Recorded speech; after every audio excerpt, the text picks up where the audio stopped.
And the father energy is such an important component in our work to become powerful co-creators with the universe, to become powerful manifestors, to honor the full cycle of life. So we're going to be talking today about death a lot. And we're going to be talking about the destructive aspect of father, which is the Shiva aspect of father.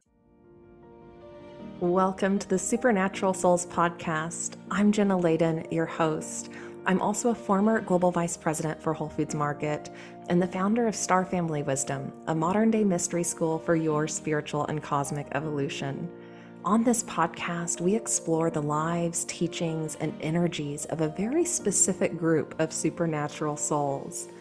In this group, we include Jesus Christ and Mother Mary from the Christian tradition, and also Saint Sri Kaleshwar and Shirdi Sai Baba from India. Here we discover a body of knowledge and wisdom that transcends religion, uniting the East and West. Together we'll discuss the practices that were once employed by these ancient masters to embody the high supernatural abilities that were once considered magic. And we'll welcome the energy, love, and wisdom of these supernatural souls into our lives. So as we explore the lives and wisdom of these supernatural souls and their students, may we all remember ourselves as supernatural souls and embody the wisdom and teachings of the many masters who have walked before us. Hey everyone, welcome back to the podcast. It's so good to be here with you today. Today, we are going to honor father energy and have a conversation about Divine Father as an aspect of creation, and in honor of Shivaratri coming up in March, which is all about honoring Divine Father and specifically the Shiva aspect of Father. I wanted to have a conversation today about that specific aspect of father energy and the Aghori culture in India, the Aghori yogis, the Aghori sadhus, and understanding maybe a deeper level what that's about, and how understanding their practice can deepen our connection with the father energy. And so I've been on this path of practicing ancient yogic tantra, which is the practice of mantra and yantra combined, and this practice of direct communion with God, and learning about those energies of creation and how they operate within us. And when we're on that path, we're learning about the dual aspects of creation, the mother aspect of creation and the father aspect of creation, and those energies and how those energies give rise to this reality that we're a part of.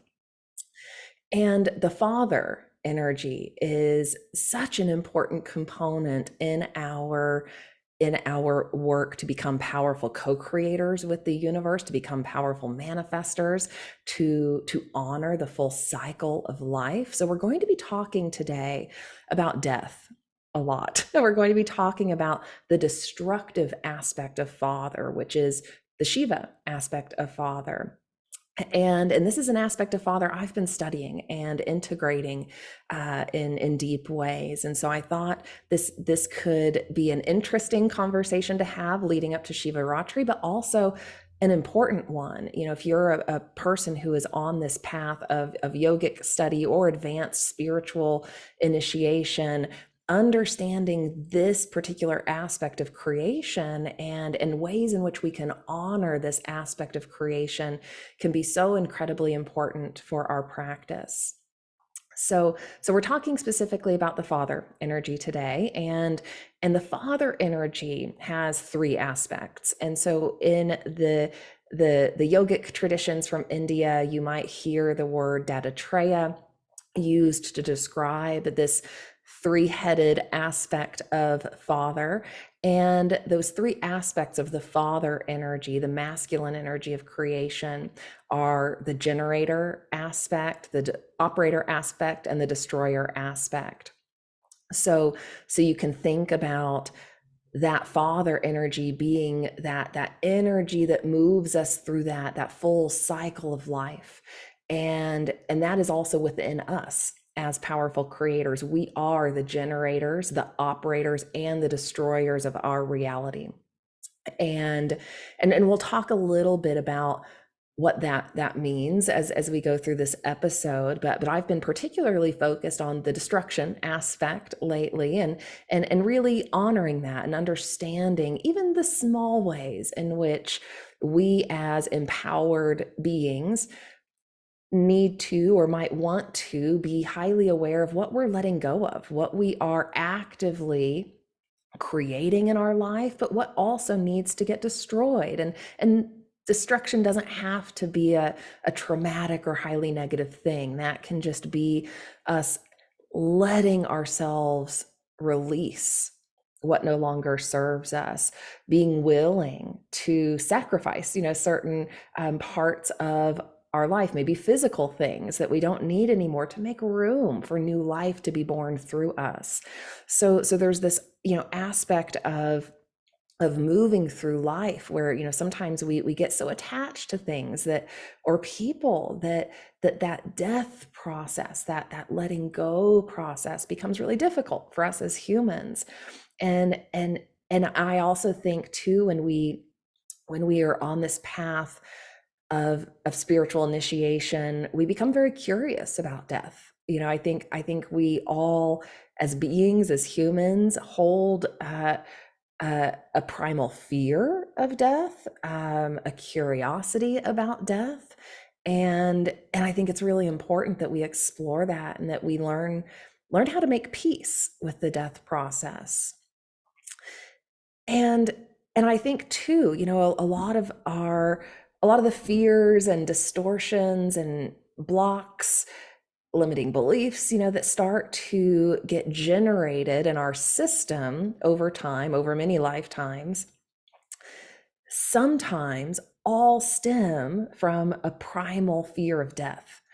And when we haven't addressed that primal fear of death, or whatever unease we might be feeling around death and the death process, that can then generate all of these other distortions and fears, because the core fear is fear of death, or just not having reconciled that in ourselves, that understanding that we are eternal beings. And I think that becomes such important and profound work for us on the spiritual path. And so today we'll talk about Shiva, the father energy that is related to the destruction aspect of creation, the death aspect of creation. And and and I've also been very fascinated, focused on understanding and experiencing the ability to step outside of time, to free ourselves from the grips of death. The shamans of the Americas talk a lot about this, that, as a shaman, you can learn how to operate outside of time. And once we've truly faced that fear of death, we then can operate outside of time, because that unresolved issue around death for us, again, keeps us attached to the physical. So if we're on the journey of wanting to experience a more boundless state of existence, a state in which we truly can operate in a timeless way, we have to address death, and we have to understand it at a deeper level. And so today we'll also talk about the Aghori yogis and sadhus and saints of India, who largely center their practice around death. And I think their practices in some ways have been misunderstood, have been feared, because we all carry, some of these primal fears of death, or there's aspects of their practice that we just don't understand, or haven't maybe been able to fully integrate, because we haven't maybe looked at it, from this broader perspective. So I want to have that perspective shift today with you, and unpack this a little bit. So again, the Aghori yogis are heavily focused on Shiva as Lord of Death, as the father energy that controls the death process. And briefly, to describe Shiva, and then just help us kind of ground in who Shiva is as an energy and as a being that has been depicted for us to imagine. A lot of imagery of Shiva depicts a cobra around Shiva's neck. And I've been very interested in the cobra energy lately as well. And I'll share at the end of this about an initiation I would love to offer you and invite you to participate in, that relates to cobra energy, that relates to the three aspects of Father, the Dattatreya energy. But that cobra symbolism is all about stepping outside of time and space, operating free from time and space, free from death. So Shiva, as the controller of death and that particular cycle of life, operates free from time and space, can operate in the supernatural divine way because of that ability to be free from the grip of death. And you might have also seen symbolism of the coiled serpent. So when the serpent and cobra are completely coiled, that can represent the Kundalini energy that is coiled up within us, that is ready to be released. That life force energy within us that is wanting to be born through us. It can also represent eternity and that full cycle of life. So you've seen those images of snakes in a circle eating their own tail. That is representative of eternity and rebirth, and that continuous cycle of life, that continuous cycle of birth and death and rebirth. And so the more we can make friends with that cycle and understand how that cycle is playing out in our own lives, and in big ways and small ways, the more we're going to be able to flow through life, the more we're going to be able to easefully and gracefully let go of the things we need to let go of the people we need to let go of, and allow new life to be born through us. So Shiva as this father energy, this masculine aspect of God, helps us with that. And so when we can develop our relationship with the father energy, and specifically with Shiva, we can have an easier maybe experience of death, a more peaceful, a more graceful experience of death. And ultimately, when we start working with cobra energy, when we start working with Shiva energy, we will grow within our being the ability, the strength to face death, the strength to let go of what we need to let go of without those attachments. We also, as people, develop attachments in our lives. It's so easy in physical reality, right? It is designed, for us to have these experiences that oftentimes get us attached. But a lot of these attachments we feel to things or people or places are being developed because we haven't fully reconciled this idea of that continual life cycle process playing out in our own lives. And we as people might go through many birth and death and rebirth processes in one lifetime. You can think of the ending of a job and the beginning of a new job as part of that, the letting go of a home and moving to a new place as part of that, the letting go of an old relationship and welcoming a new one into your life as part of that.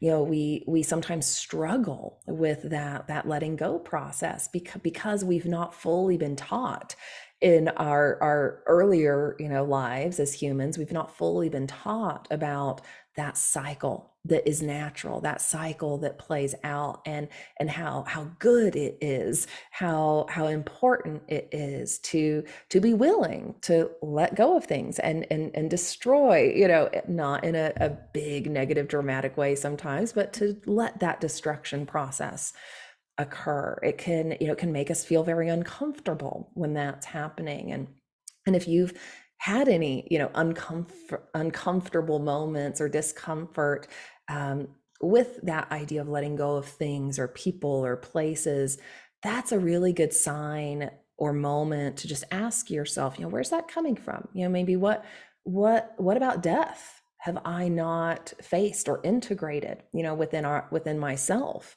And I think we can also go through practices, spiritual practices that help us have an experience of death. And there's all these little deaths we go through. The shamans of the Americas talk about little deaths. And we can experience these in spiritual practice. We can experience the feeling of releasing something. We can experience the feeling of letting parts of ourselves die away to allow new parts of ourselves to come through. And there's even some other processes like learning how to leave your physical body for even just a few moments, that the shamans of Peru call the little death experience, because it is this freeing experience of detaching from the physical body. And once we've had an experience of detaching from the physical body, all of a sudden we realize, we are not the physical body. All of a sudden we have this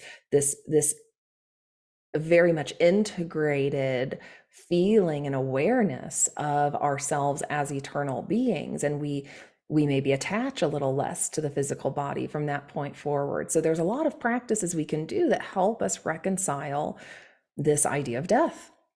And I've been fascinated with the Aghoris, the Agora yogis and sadhus, for this reason, because that's what their practice is centered around. Some of it a bit unconventional, some of it, might be to some people gruesome, or or people might look at their practice with fear or judgment.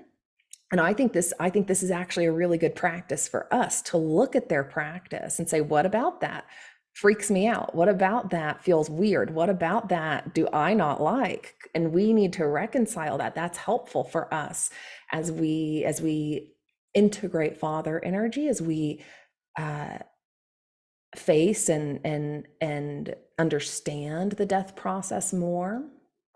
And I'll talk a little bit more about those yogis in a moment, but I was realizing recently, that a really big part of my spiritual practice, since I've been very, committed and focused and dedicated, has been around death. A lot of it.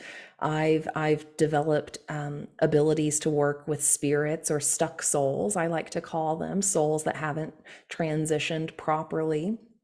And I've spent a lot of time in cemeteries, interestingly enough, partially because of some ancestry work my family was doing. And I've had a couple of experiences of being very present and close to the death process as it was occurring for people close to me. And so in that, I started to develop this real honoring of the death process, and as part of the shamanic practice I was doing for a while, and still am, in a lot of ways, honoring the dead, honoring our ancestors and doing ancestor related work to help those ancestors resolve things that weren't resolved at their time of death, whatever wounds or traumas or negative patterns, were playing out in the family line, understanding that at a deeper level, and essentially going back in time and working with those ancestors to help them heal from what they weren't able to heal from at their time of death. And so we can also develop skills around the transition process and supporting souls in that transition process, which can be a beautiful calling. There's lots of death doula programs and certifications. If you study some of the advanced shamanic energy medicine work with the Four Winds Society, for instance, you learn all about death rites and how to assist the dying and how to assist the dead in various ways. And so I think, there's been an aspect of my journey that's been very focused on death, very focused on death. And there have been aspects of that at times have felt a little dark, and as I have reconciled some of that for myself, I've realized how just incredibly important that has been. Because for us, if we truly want to embody our full power, if we want to truly become enlightened beings, if we want to, go as far as we can on the path of spiritual initiation, this is it is a major component of it. It is half of life, or a third of life, if you want to think of those three aspects of Father: the generating, the operating, and the destroying. So if we're ignoring one part or not reconciling it within ourselves, well, we're just not going to be totally balanced and in our full harmony. So all of this has led me to studying the Aghori culture a bit more. And I had studied some of it a while back, and at the time, I wasn't far enough along in my processes and my practice to fully integrate what I was connecting with at the time. And so recently, I reconnected with that topic and spent some time watching videos and seeing directly, some of the practice and learning again about the Aghori sadhus, and to describe their practices a bit for those who aren't familiar. You've probably seen photos. These are some of the yogis, the sadhus, who are covered completely in ash. Sometimes they're naked, sometimes they're doing sadhana in public naked. That is all about ridding ourselves of shame around the naked body. And these sadhus and yogis will do ritual spiritual practice related to the dead, and they're very much all about that. That's their thing. And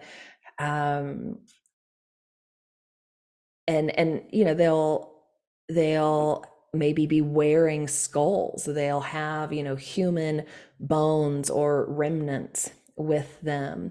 There are aspects of their practice that involve sometimes sitting on or with a dead body while doing spiritual practice. Sometimes they are eating or drinking out of human skulls. And in some cases, there's cannibalism involved. And I'm certainly not advocating everyone go down that particular path. I want to have this conversation around these practices for the purpose of just gaining a broader understanding of why they do this, and what aspects of those practices, maybe excluding the cannibalism thing. I don't think we need to go there, but what aspects of their practices can we incorporate in various ways, and maybe different ways, in our life, and to develop that understanding of death. And so I was recently watching, some videos on these yogis, and initially in some of the narration of these videos, there were some comments about black magic. And I want to just quickly define that. That would be utilizing power, utilizing divine energy channels without divine intentions. That it would be, I guess, the definition of black magic, for using power not for good, using power in negative ways. And while there is a wide spectrum of practitioners, of spiritual practitioners, of occult practitioners, of yogis, not all of them are focused on black magic, of course. And so, I'm watching some of these videos, and I'm watching directly, some of these yogis talk and describe their practices, and while, yeah, I think, a handful of them, a small percentage of them have probably clued into these practices as a way to gain power and then use it for whatever, purpose they've got. The majority of them are doing it for divine reasons. They are connecting with death. They are connecting with dead bodies that have maybe not been disposed of in a way that's maybe more traditional in India, and they're working with these dead bodies for the purpose of liberation, for the purpose of supporting that soul's liberation, and again for the purpose of this honoring of death, honoring Shiva, honoring Lord Shiva. And it can bring up feelings for us if we see some of these things and we don't fully understand why they're doing it. And so I remember the first time I saw some of these videos, I had a few of those feelings. I had a few of those feelings of, this feels weird to me, like that sort of thing. And now that I'm where I'm at with my practice, when I watched these videos again, I had a very, very interesting experience that I want to share, because I think these sorts of conversations just help broaden our perspective and understanding. And I was watching these videos, and the few sadhus, yogis that were speaking and sharing and that were being depicted, I was feeling nothing but divine love. I was feeling a level of soul recognition and divine love that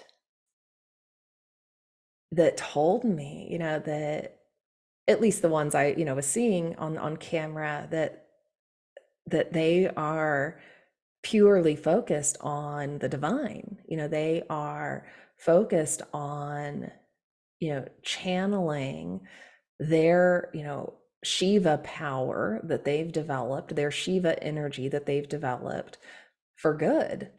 And they're just connecting to one aspect of the Father that has been an aspect we've largely not wanted to look at, or not wanted to honor in maybe the most holistic ways, or maybe because we haven't done this reconciling within ourselves, because we have these primal fears of death, when we see anything related to death, it kind of freaks us out. And so I'm having this experience of deeply connecting with them. And I'll also, just as a side note, say again, the cannibalism thing, and I do not really connect with that. I don't feel like I need to go there, or not something that interests me. However, when I was, hearing one of them talk about, sitting with a dead body and being with the dead, I had a moment of, that feels right to me. Like I had a moment of, yeah, like I've worked with the dead a lot too. I love working with the dead. It's a different experience than working in really, really high positive, life generating energy. But it is a necessary part of life, and learning how to hold divine energy in the face of death, with death, is its own practice, is its own, level of initiation, that I think we go through. And as I'm watching, one of these sadhus describe, wanting to offer blessings to people, from working with the dead, and describing, what he was going to be doing and all of that. I had this experience of I've been there, I've witnessed this, I've experienced this in other lifetimes. I I had this feeling of, I want to do that with you. And this might feel a little weird to you watching this. I don't know. But I had these feelings of, that feels fine to me. That actually, there's something about this that feels good to me. It's registering in my system as a missing component. And we'll talk in just a second about just the little ways in our life we can honor death and incorporate this understanding of death without maybe going to these extremes that some of these sadhus do, because I don't think that's necessary, for us to reconcile death and work with Shiva energy, but they are, the more extreme example of that. And I guess what I'm describing from my experience is that, now that I've done a lot of my own reconciling and have developed my connections with Shiva energy, and am growing that, I had a very different, reaction and way of meeting, these yogis in that moment, that was completely non-judgmental, just completely in a place of, I get it. I see you. I see what you're doing. I see you. And so again, that experience of being with death, being around death, understanding what it feels like when energy is going out of the creation versus what it feels like when energy is coming into the creation. This is partially what we're wanting to feel, to integrate, to understand. Because again, if we're only focused on one side of it, we're inside of ourselves. We're not going to become as whole as we want to. And, I was also reflecting on the Jesus yantra recently. For those who are practitioners of the Sai lineage, the divine lineage of Saint Sri Kaleshwar, Jesus Christ, you might be familiar with the Jesus yantra, a yantra that Jesus used in his lifetime.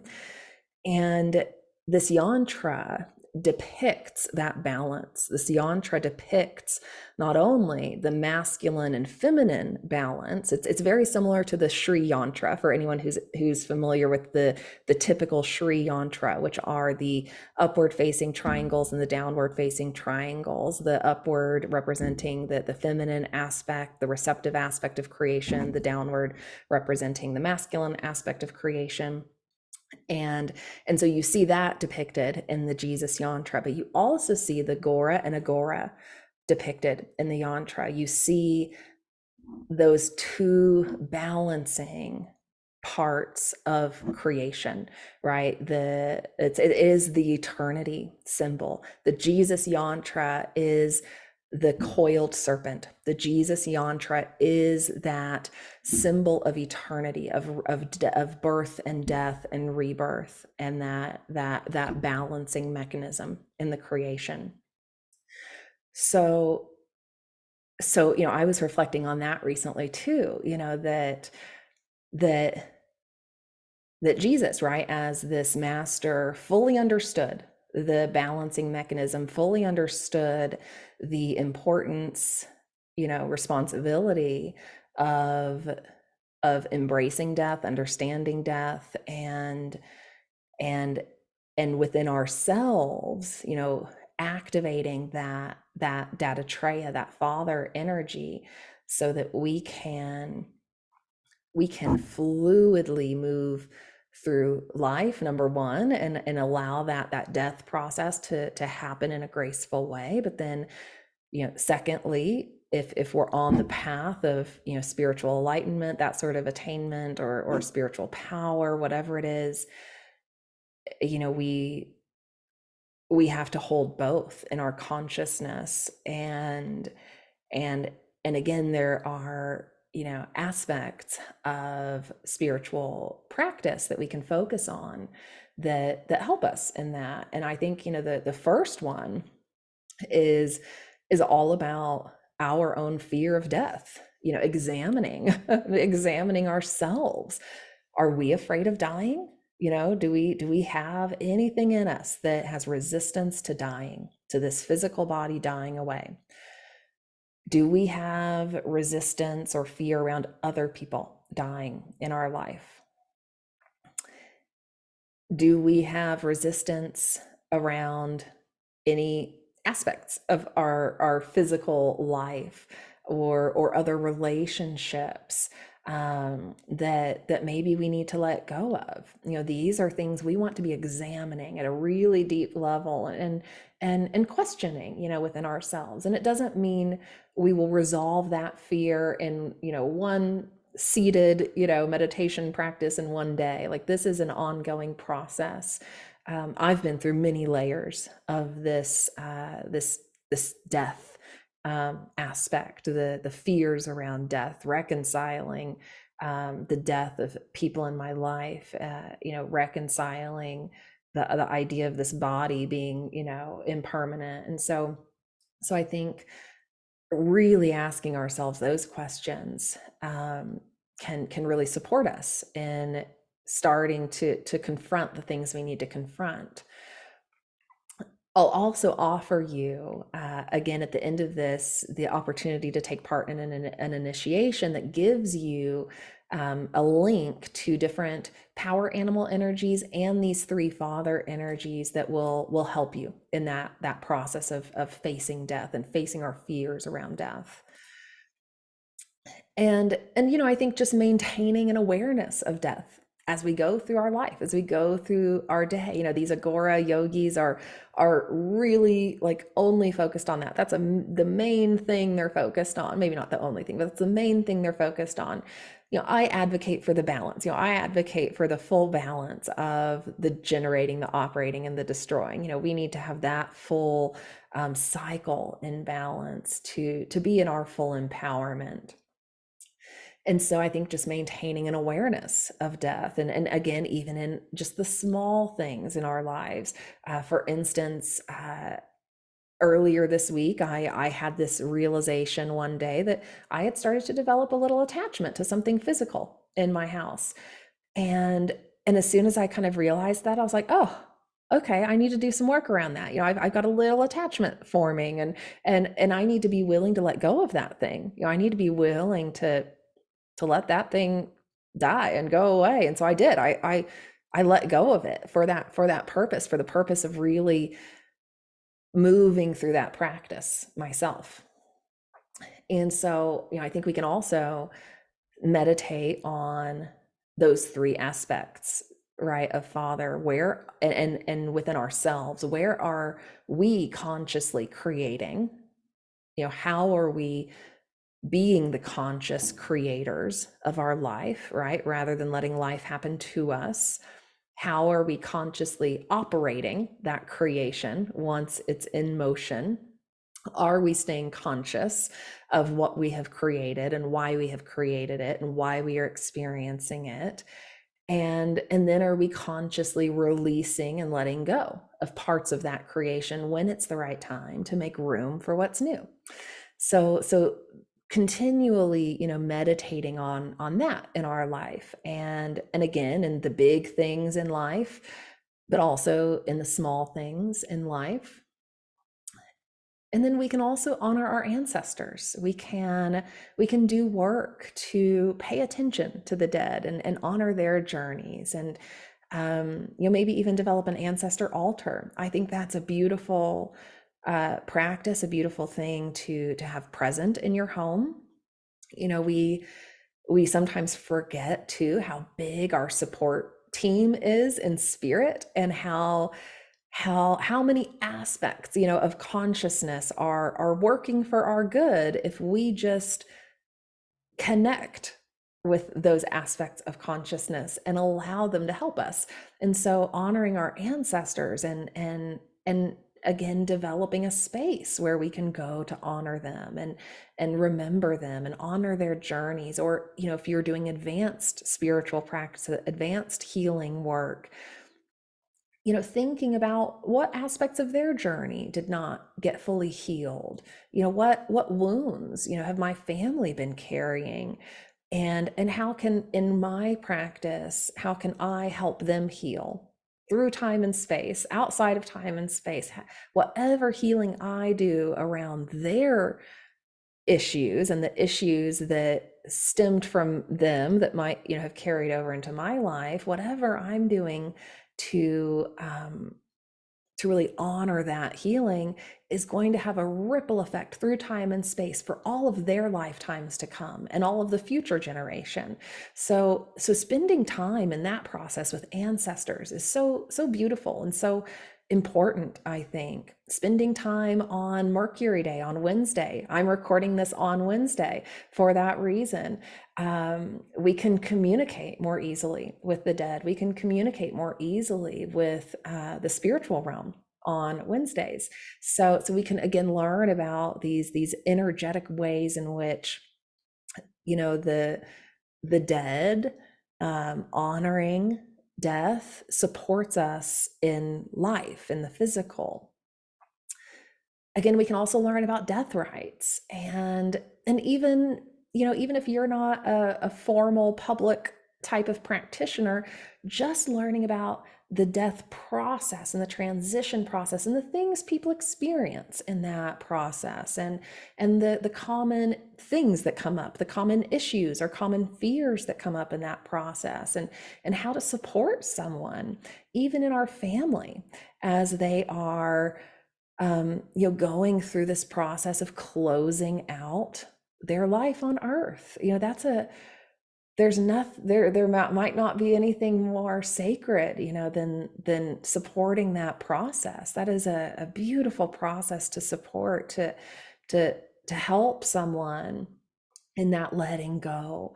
There, you know, there's an aspect of reconciling, you know, everything about our life that has happened up until that point that helps us in that transition process. And then we can also learn how to support that soul as they're leaving the body, to make sure they have a clean exit, a clean transition to spirit, and ways we can celebrate them in that, and make it a celebratory process rather than something that needs to be dark and sad, even if there's, you know, grief involved.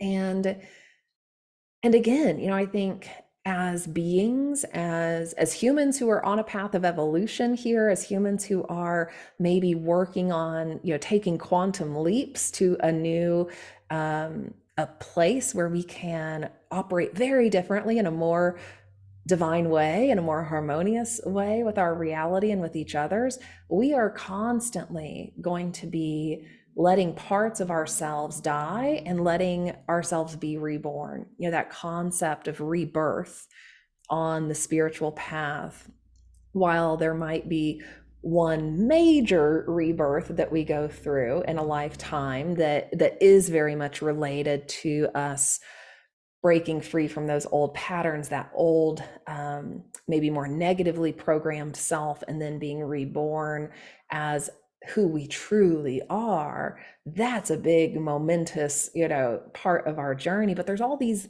little ways we're doing that, and we might do that in, you know, semi, you know, big ways a couple of times in our life. And I think we need to, you know, let that happen, allow that. Again, that relates to attachment and these fears around letting things die. And it's fun, you know, it's fun when we can let those old parts of ourselves die away, even if it's not comfortable at first, because then what can come through, wow, you know, like the new life that can be born through us, the creativity that can be born through us when we've allowed some of the old to go away, is just incredible. And when we're in that process, that is the spiral of life. So we are constantly spiraling, you know, through these cycles, right? Through these birth and death cycles. But as we're doing that, we're spiraling up. we're spiraling up the ladder and going higher and higher and higher in our ascension process and our soul's ability to express itself fully, and in the ability for the creative powers of this universe, for the ability, for God to work through us in beautiful, powerful ways. We've got to be willing to honor that death process, to experience what is possible. So I want to wrap up by just talking a little bit more about some other ways we might honor father energy, and in ways we might want to think about this going into Navaratri, if you're, or Shivaratri, excuse me, if you are practicing and taking part in Shivaratri. If not, just know that that is a day coming up in March that is just all about honoring the father energy of creation. And so, we can just in our daily lives honor the father energy of creation as the physical form that the light has taken for us to have this experience.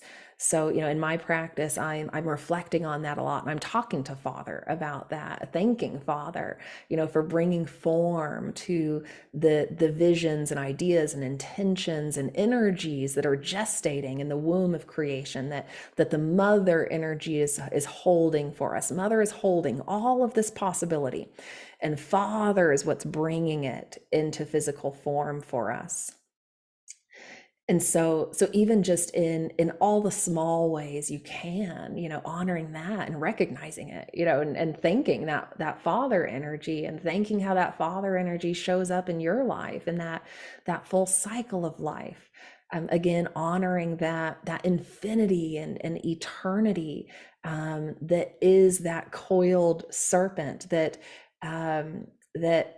that helps us understand the nature of time a little differently, that helps us understand, that time is not linear, and our experience of life is not linear. Again, back to that idea of us constantly being in this cycle, right? And constantly spiraling up, the energy of creation.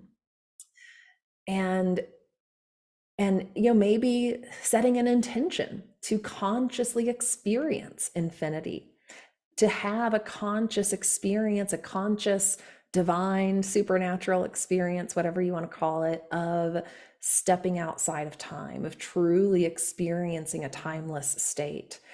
And again, there's lots of practices that can support us in that. And I think the initiation we'll talk about in a moment might help you in that too. And I'd also invite you to just examine ways in which the masculine has played a role in your life. Where have you experienced healthy masculine energy? Where have you experienced maybe distorted masculine energy? And we'll link below to a document that actually describes the feminine kind of principles of creation or qualities, and the masculine ones. And I think that's actually a helpful tool to just see, like, am I balanced? Where are these qualities showing up in me? And do I even have a healthy expression of masculine energy? Am I allowing myself to be going with the flow too much? Am I really in this just complete flow state without any structure? Father brings the time and the structure of space, and we can learn how to apply, some of those linear kind of ways of bringing structure to our lives. It is a healthy masculine energy. So even just examining, how are my masculine and feminine qualities showing up in my life, and are they balanced? Or am I leaning, way too much into the masculine or way too much into the feminine? And how can I embody more of a healthy masculine energy? And maybe if some of that's missing in my life, why has it been missing? Do I have wounds around how distorted masculine energy has been present in this civilization, in my family, in relationships? Those are good questions to ask ourselves, because sometimes, we are not balanced. We are not demonstrating a healthy expression of masculine or feminine energy because of these other experiences we've had and because of the examples we've also been given. So with that, I want to highlight, before we wrap up, an initiation that is available through the Star Family Wisdom site right now. This is an initiation, an energy transmission that is related to Dattatreya, related to those three aspects of Father.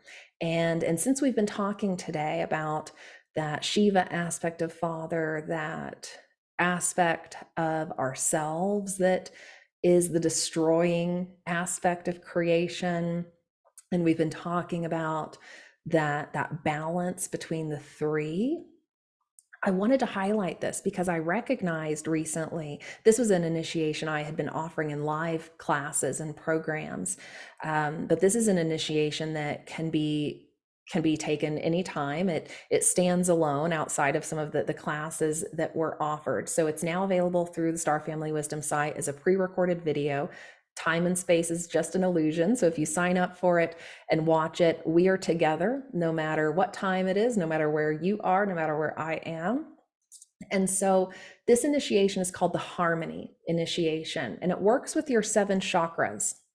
And what happens here is that you are going to be receiving an energetic transmission, what we call the seed of an energy. I'm going to be giving you a seed that I'm going to be planting in each of your 7 chakras.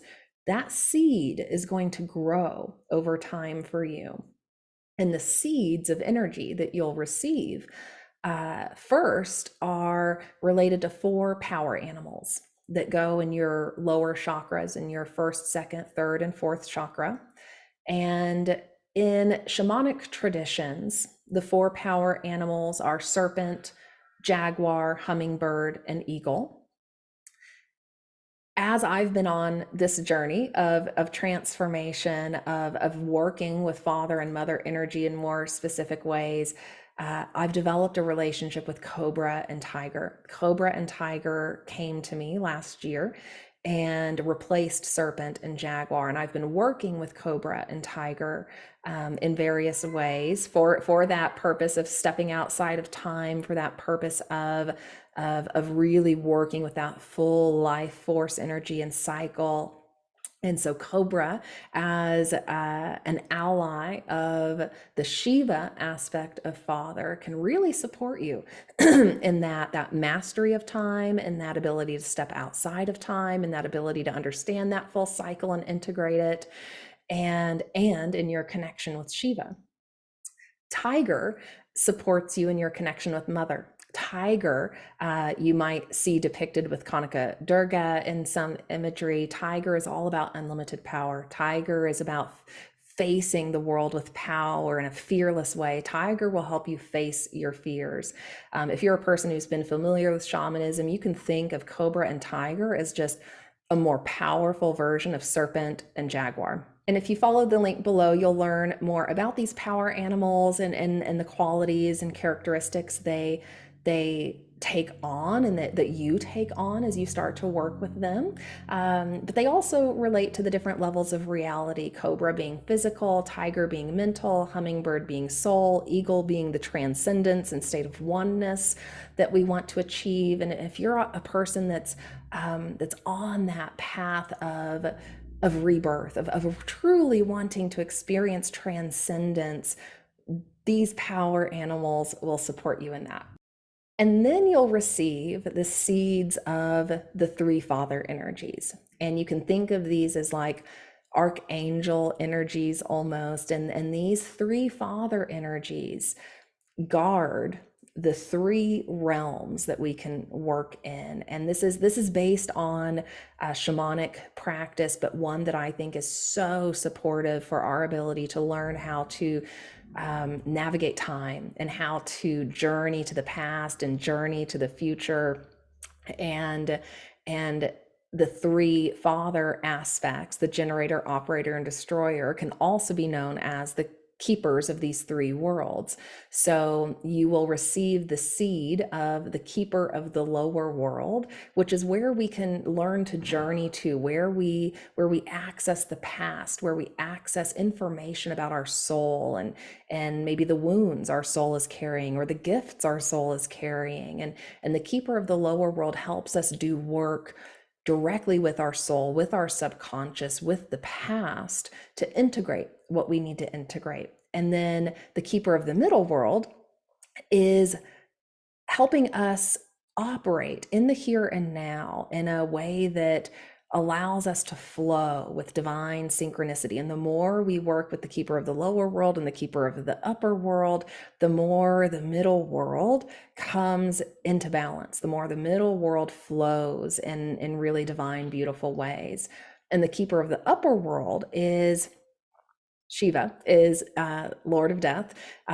We can learn how to journey to the upper world, which is the realm of spirit, where we go when we die, and we can learn how to even see the future in the upper world. Shiva helps us with that. We can learn how to perceive different future timelines. So there are all of these ways we can work with these aspects of Father, these keepers of the various realms, to develop that relationship with time in a different way, to develop our ability to perceive more about ourselves, and to integrate more of our soul's own wisdom and gifts. And so this harmony initiation, which is described more in the link below, and there's some videos that give you a better idea of what to expect.